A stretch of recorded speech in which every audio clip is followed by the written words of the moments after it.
Hello friends, welcome to the channel day to day update by doctor Ankita Singh Chakotiya. आज हम बात करने वाले हैं इकोलॉजी एंड एनवायरनमेंट का एक बहुत इंपॉर्टेंट टॉपिक है वेटलैंड्स। ठीक है, जिसको कि इकोटोन भी कहते हैं। एक्चुअली देखिए, अगर हम इकोसिस्टम की बात करें तो नॉर्मली हम जानते हैं कि there are two type of ecosystem. एक वो जो टेरेस्ट्रियल है, लैंड पे रहते हैं, एक वो जो पानी में रहते हैं। ठीक है, so there are two categories, terrestrial or land ecosystem, and another one is the aquatic ecosystem. Now there is another one which is actually the transitional one, like उसमें लैंड की भी थोड़ी बहुत खासियत होंगी या थोड़ी बहुत कैरेक्टरिस्टिक लैंड इकोसिस्टम का भी होगा और थोड़ा बहुत एक्वेटिक का भी होगा। ऐसा लिंक या ऐसा ट्रांजिशनल इकोसिस्टम को हम इकोटोन कहते हैं या वेटलैंड कॉमनली कहा जाता है। देखिए, यहाँ पे मैंने एक डायग्राम बनाया है जिसमें कि ये दिखाने की कोशिश की है कि this is a land, a dry land. तो टेरेस्ट्रियल इकोसिस्टम यहाँ पे पाया जाएगा, while this one is completely water is present over here. So जितना भी लाइफ होगा, whether it is plants, animals, microbes, they all depend on water for their survival. So such ecosystem is called as aquatic ecosystem. Now there is another ecosystem that lies in between them. Transitional ecosystem या ecotone या wetland भी कहते हैं। क्यों कह रहे हैं? देखिए, यहाँ पे आप देख सकते हैं कि पानी भी मैंने बनाया है, ये ट्रीज के कुछ फॉर्म भी बनाए हैं, कुछ प्लांट्स भी बनाने की कोशिश की। सो ये एक तरह से ना इन दोनों के फीचर्स थोड़ा बहुत शेयर करता है, थोड़ा बहुत। तो इसलिए इसको ट्रांजिशनल इकोसिस्टम कहते हैं या वेटलैंड्स कहते हैं। अब नाम से ही जैसा कि दिख रहा है, ऐसा लैंड जिसमें कि जो कि वेट रहता हो। So the land which actually holds water, whether in the completely covered के फॉर्म में, लाइक ये अगर लैंड है, इस पे कंप्लीटली वाटर हो, या ये जो सॉइल है, ऑफ कोर्स सॉइल तो होगी ही, है ना, क्योंकि बीनीथ क्या होता है, हार्ड सरफेस होती है और सॉइल तो रहती है। तो या तो ये सॉइल कंप्लीटली सैचुरेटेड हो वाटर से, या इसके ऊपर कवरिंग हो पानी की। तो ऐसे लैंड को हम कहते हैं वेटलैंड्स। ठीक है, अब कुछ एक फीचर्स हैं जो कि जिनसे कि और आपको इजीली समझ में आ जाएगा वेटलैंड कॉन्सेप्ट क्या है। Wetlands are those land which contains water of course and they are shallow.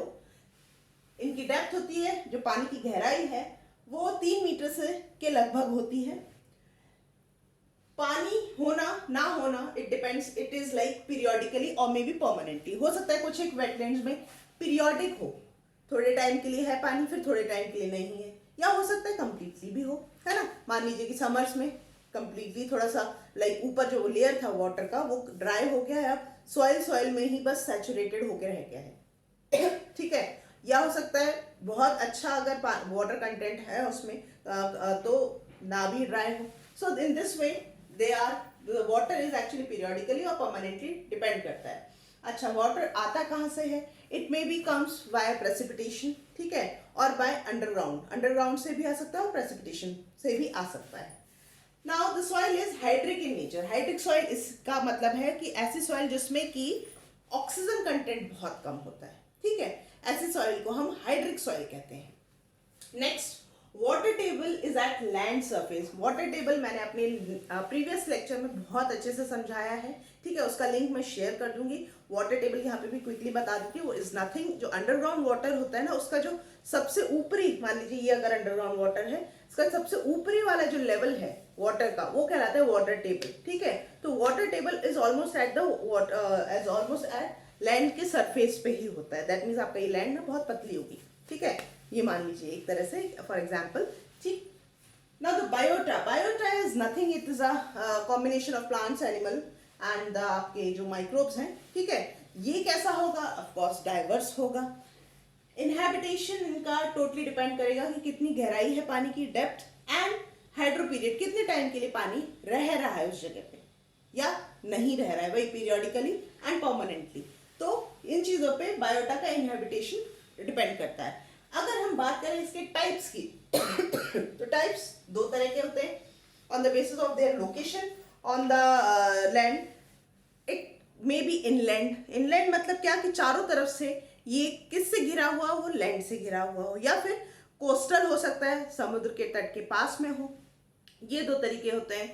Technically और इसके हम टाइप्स बना सकते हैं, जैसे कि यहाँ पे 4 टाइप मैंने मेंशन किए हैं, मार्श, स्वैम्प, बोग्स, फेंस।